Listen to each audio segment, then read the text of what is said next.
My dudes, we have the banner details for Changli, and of course, I'm very excited for Changli. I have the hots for Changli. She is just, oh my god, she's gorgeous.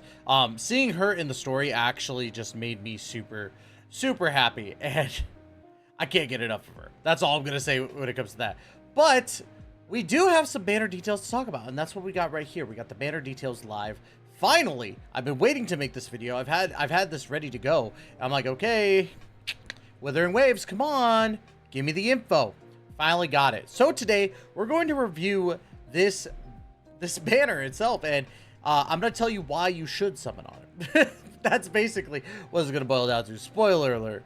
But yeah, if you like the content, make sure you hit that like and subscribe button down below and hit that notification bell to be notified of when the next Wuthering Waves video comes out. And of course, leave a comment. Would love to hear y'all's opinions. Don't forget to also check out GamerSupps. Use code TYSTRA for 10% off on checkout. Now, again, we have a wonderful... I've said this in a couple videos already. We have a fantastic sale going on this week, actually. It's Sunday now, as of this recording. Yeah, we have a sale going out this Friday at 3 p.m. Eastern where you could buy a whole bunch of stuff and get even more stuff for free. If you like anime waifus and stuff like that, you will love GamerSupps. And it's gluten-free, keto-friendly energy. None of the BS. I'm just telling you right now. Anyways, let's talk about Changli, baby.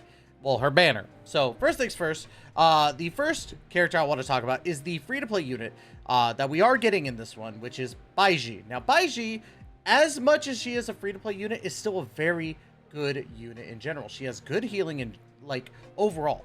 Her healing is pretty dang good. Not the best, obviously, because there's Rina, but still pretty dang good.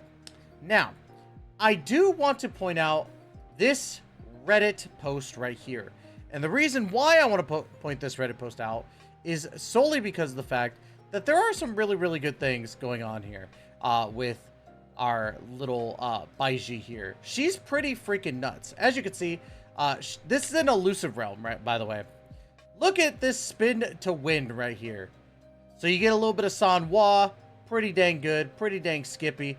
But Baiji just absolutely destroys Scar with Sanhua. And then here we go. Yep. There it is. Beautiful. Look at how it's just shredding the damage here. It's absolutely bananas to me that this could even be done.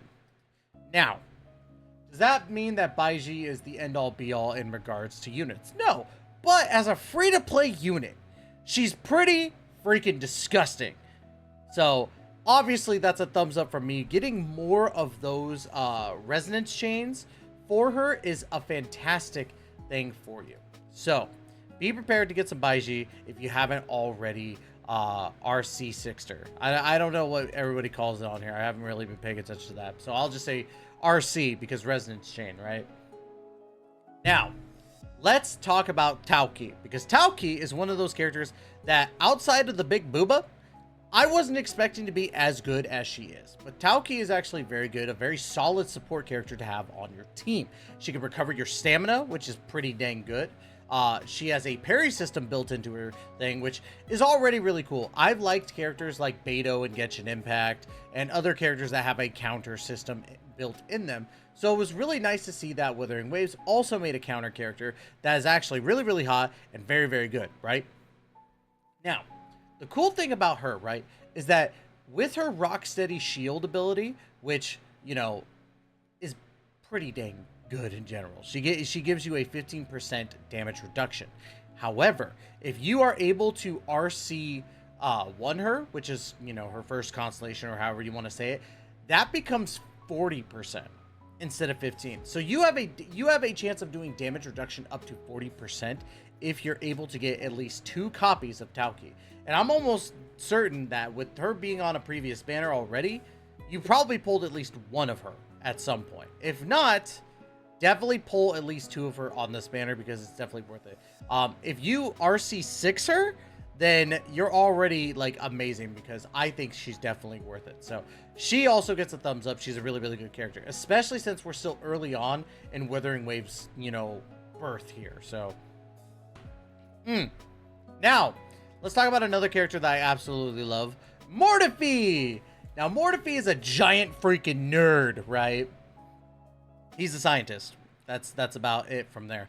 But what's really cool is that he's a really good, solid sub DPS, right? He has the ability to have like Burning Rhapsody, which is his liberation, and basically he's going to fire these shots that are called Marcado shots, and any of your active characters while they're attacking shoots off these Marcado shots for a limited time. Now, Mortifeed doesn't have to be the one on the field to get this done. And that's what I think is really, really cool. He basically, like, again, I know that people get mad because I compare it to Genshin, but I have an extensive knowledge of Genshin, and it's the easiest way to pinpoint it. Think of it like a Zing show, but with fire, right? And a lot cooler. So Mortifeed is basically like that. He's able to get on the field, do some very quick DPS, and then also activate his liberation, switch to Changli or whoever you want to switch to, and boom, you got yourself a recipe for a spicy meatball. Mortifeed gets an up from me because he's really, really good. Now let's talk about her. The woman of the hour. The most gorgeous. Honestly, I was talking about how I wanted Yinlin to step on me. I want Changli to step on me. Oh my god, those eyes are drop dead gorgeous. Changli, everybody. What's really cool is I found this out from, you know, doing a little bit of researchy poo. She gets 2 charges on her resonance skill, which is already a plus to me. Especially if you're able to get your echoes to have that resonance skill damage increase. That's a plus right there. Not only do you need it for that, but her heavy attack, when it's enhanced, actually is considered resonance skill damage as well.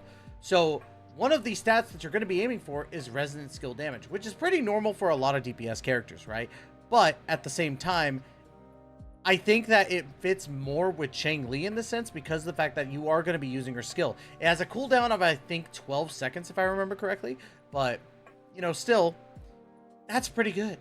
I love the fact that we're able to do that, right? Now, she also gets this thing called Fiery Feather through her liberation, which increases your attack power by 25% for 10 seconds. It's pretty freaking good, right? So get that attack up, and you'll also be able to increase your attack by another 25%. Now, there's also some really, really cool stuff when it comes to her ascensions, and I really want to talk about this, right? So her first ascension gives you a 5% fusion damage bonus, or percentage, or 5% fusion damage bonus per inflamement, right? Which is basically like the little, you'll see the bars right at the bottom, right? It's 1, 2, 3, 4. Like, I can't remember what it's called. I feel like such dumb when I talk about it. But basically, if you have 4 of those, you're getting up to 20% fusion damage bonus just from that. And that's the first ascension, right? Now, the second ascension passive, you get another 20% fusion damage bonus, and you also get 15% piercing damage on enhanced heavy attacks and your liberation. Didn't we just talk about the liberation also giving you an attack boost of 25%? So in that span, right, of possibilities, because your liberation is going to give you a 4 stack as well of what I was just talking about with the inflamement. You activate your liberation, you not only get a 25% boost to your attack, but you get a 40% boost to your fusion damage bonus and 15% piercing, which means that you're going through their defenses like butter. Like hot knife through butter, you know, just stabbing them, right? Yeah, Changli is pretty freaking nuts, or at least from what I've seen. Now, I have heard people say that she's a little bit more nerfed, but I don't think that's nerfed on the percentages. I think it's just nerfed on the base stats, but I could be absolutely wrong. I haven't researched that part, so please forgive me. I'm going off of only the notes I've been able to find.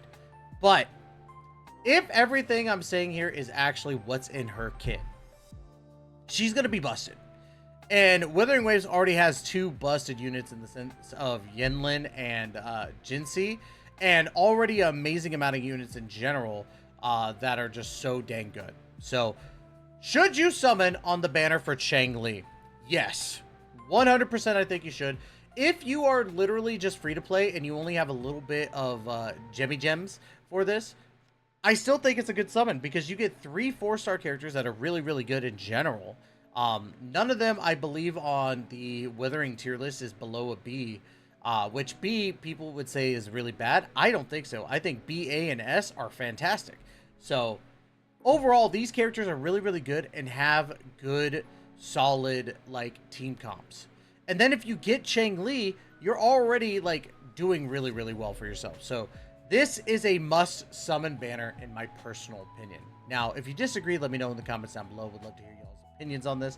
But that's going to be it for today's video. Don't forget to like, comment, subscribe. Let me know what you think. And of course, as always, everyone, we will see you in that next video. Please take care and be safe.